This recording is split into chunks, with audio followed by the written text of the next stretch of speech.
towards the top side. And we get the Victor lock in here, so I really like Nongshim's team composition, besides the Renekton, right? I think that if you lock in an Ornn there, all of a sudden you get like a super cohesive front-to-back team fight. You have the Victor, you have double front line.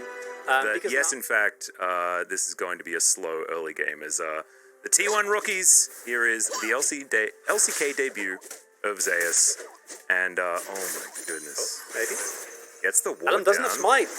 Yeah, no smite available, but watch out, Eep does enough damage apparently. Oh no.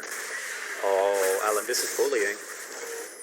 This is not very fair at all. As you can see, Rich actually being pretty aggressive onto Zeus. I'm going to probably say Zeus a couple of times. That's okay. Because sometimes I just read. Self-sufficient. We can see how self-sufficient with Dokkan and Kali starting off really well here. Faker goes in. Yep, gets the flash out of Bay. Fantastic trade. And Ellen didn't even need to show himself either. If he didn't want to. Thinking about coming through. Look, should be the Rift Scuttler lockdown for Peanut. There's Carrier face checks. Hook is going to miss onto Ellen though, as Kellen's in a lot of trouble. Faker doesn't have the Emperor's Divide, but they're not going to need it. That's going to be Zeus picking up first blood. Welcome to the LCK, my friend. Able to grab first blood. Faker picks up the next one, and Nongshim find themselves well and truly on the back foot.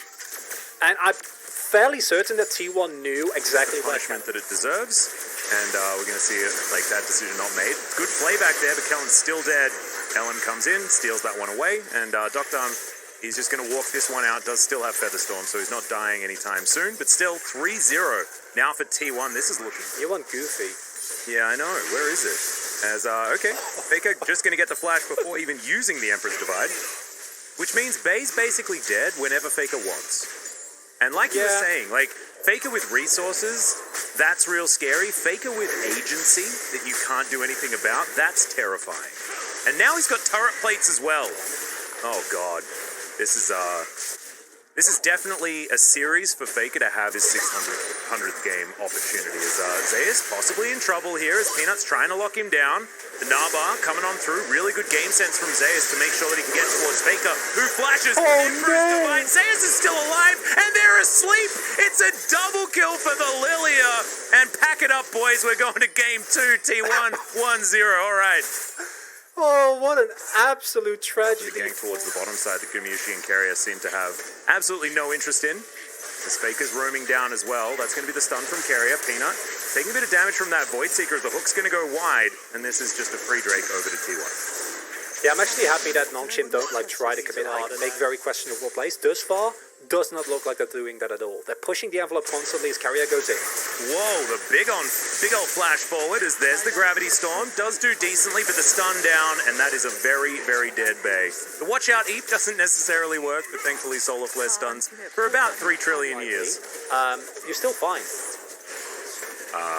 Okay. Just taking a lot of free damage. It's going to be okay. Has a lantern.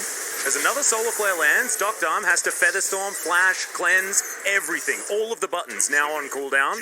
And we're moving towards a Mountain Drake that's going to be up in 10 seconds' time. And the Zaya, she ain't fighting. Game. Well, as Nongshim just like, well then. What's happening in game number 2? Oh. Yeah. Guys, imagine if we had Gangplank in this game.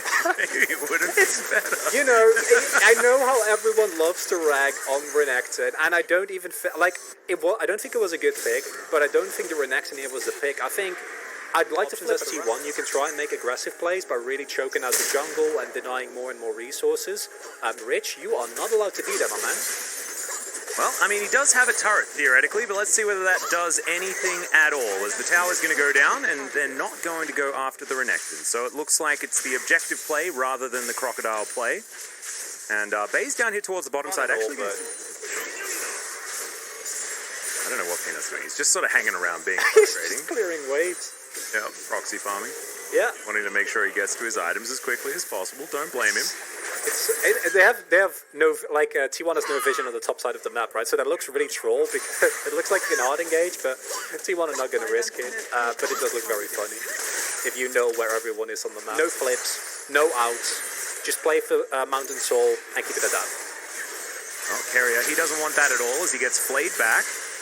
Eclipse is going to go off as the teleport does come through. Bay in the backline quite nicely, but Rich immediately has to get out, and Faker does a lot of damage. conquering Sands is terrifying as, that was not the time to Blade Caller. Doctor does manage to flash out, but in goes Gumayushi, and Elam's going to take a nap underneath this turret. Does go golden, that should try and keep him alive, but he's still going to be dead. And that is another engage. The re-engage towards the top side. Bay is going to go down immediately. Peanut now running for the hills. The Crocodile going to be in trouble. And the sleep finally does come down. I actually thought Elam used that before, but not actually going to get baited by the stopwatch. And had it for exactly when he needed it. And this could just be Baron for T1. Oh, most definitely. And I want to see a replay there because Docdom cleansed. And I don't know if I missed that he cleansed something else or if he was too early on the cleanse on the Leona ultimate, because that is not something you can really afford. And T1, this continuous pressure, these constant... Because if you look at the item spikes, right? Like, yes, Rich has the gold drink hysterics. That's really good. But so does Zeus. And he has also a Brandwin's Omen. And that's like just a... 2 levels ahead as well. It's a level 16 Nah. Yeah. So, and that's like the feeling that you get in every single lane, right? Like, it's not bad. Zeus? Yeah, he might be in a little bit of trouble here as he does get Mega Nah. There is the Nah back. It's going to get rid of 3 of them for now. We'll see whether he can move fast enough. They're going to bring an extra person as Asterix does go off. In he goes once again. That's the double one. The sleep comes down. Zeus is unkillable in this game. What the hell was that? Almost a triple kill there as the Empress Divide gets rid of Rich. He flashes on back in. He wants to try and take down Faker, but he just doesn't have enough damage. It's a double kill for the Azir in the end, and this may just be the game. Can you get a more perfect introduction to the LCK? What a debut coming out here from Zeus, because that looked like everyone would have forgiven him if he died there, right? Like, it's happened. It yeah, of course. It's your first game. It's fine. But instead, he turns it around, and T1 is looking a lot better today, Atlas. I think so too. I think they're onto something with this particular roster as in goes Faker, looking for a bit of damage there onto Kellen. He's free food. Peanut's going to be the same thing. Sort of like the bag of peanuts that you get when you're on the aeroplane and they bring you over a glass of water or something like that. Not exactly the performance that you wanted to see out of Nongshim Red Force, but for T1 fans, this is absolutely a sigh of relief. And for those of us that have been waiting for Zeus to debut,